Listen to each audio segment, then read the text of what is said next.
Bismillahirrahmanirrahim. Assalamualaikum warahmatullahi wabarakatuh. Alhamdulillahirabbil alamin. Wahdahu wassalatu wassalamu ala asrofil anbiya'i wal mursalin wa ala alihi wa sahbihi ajma'in. Amma ba'du. Tak bosan-bosannya kita bersyukur kehadirat Allah Subhanahu wa taala yang telah memberikan rahmatnya, karunia-Nya, kesehatan, kenikmatan sehingga kita dapat berkumpul ataupun mendengarkan tausiah kultum ya di kesempatan kali ini.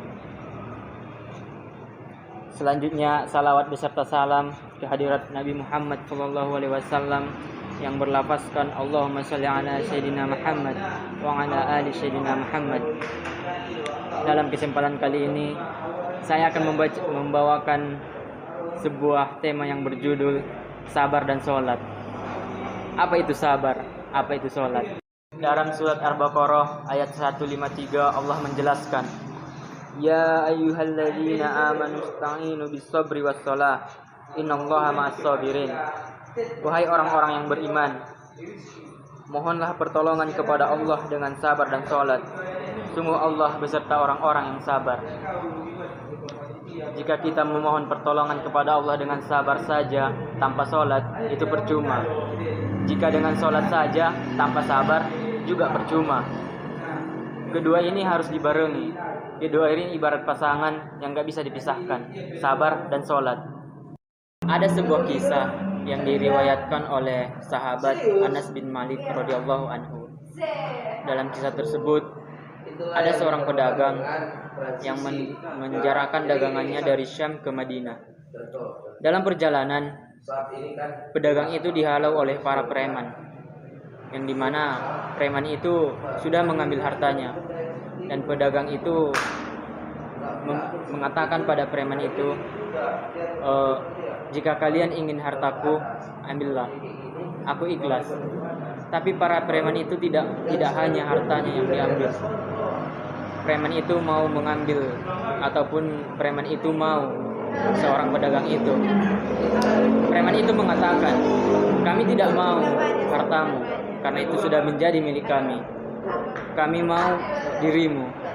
Terus pedagang itu bilang, jika memang kalian mau diriku atau mau membunuhku, izinkanlah aku menunaikan sholat 2 rakaat. Terus para preman itu mengizinkan pedagang itu untuk menunaikan sholat 2 rakaat.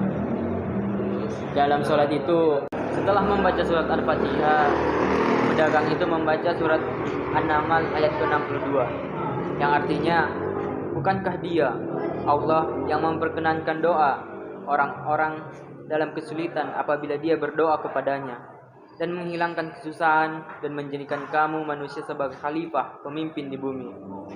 Apakah di samping Allah ada Tuhan yang lain? Sedikit sekali nikmat yang kamu ingat. Lalu setelah pedagang itu membacakan surat tersebut dan beliau berdoa kepada Allah, kemudian turunlah dari langit sesosok malaikat berbaju hijau yang sangat gagah mengendarai kuda berwarna abu. Terus para preman itu menyerang malaikat tersebut. Kemudian kuda dari malaikat itu menendang para preman itu. Terus dari kisah ini apa makna yang bisa kita ambil?